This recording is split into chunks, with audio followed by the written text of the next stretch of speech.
And we've got some breaking news just coming in from Reuters and other sources, Deborah, which is that the Navy, the British Navy, has completed a concentrated operation to shadow Russian warships after unusually high levels of activity in the English Channel and the North Sea.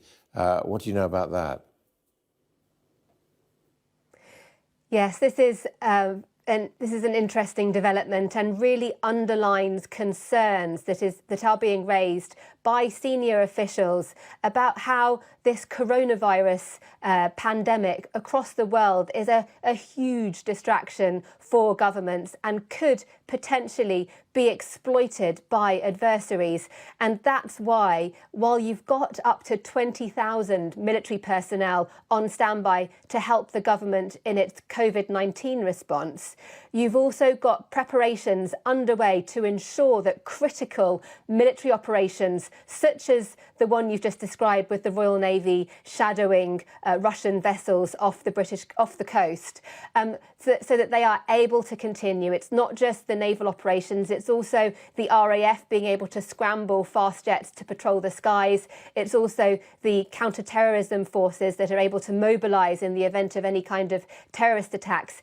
These personnel have to be fit and healthy. Many of them are being isolated or quarantined to ensure that they don't have COVID-19. And when that does happen and the military is expecting at the pandemic's peak for their workforce too to be hit, just like everybody else, potentially 20% of the workforce unable to go to work, that there are contingencies in place to ensure that those key operations aren't allowed to slide, and that Britain's national security is not compromised by the pandemic.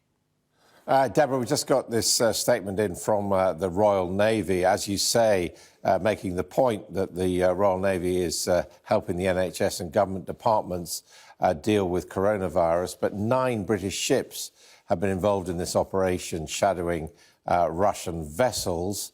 Type 23 frigates, HMS Kent, HMS Sutherland, HMS Argyle, HMS Richmond join offshore patrol vessels, HMS Time and HMS Mersey, along with RFA Tide Force, Tide Spring and HMS Echo.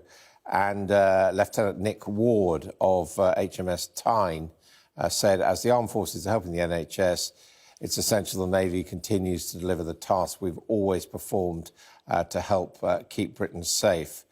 This is very much part of our normal operations, he said. Also, Merlin and Wildcat helicopters from the Naval Air Squadrons supporting that operation.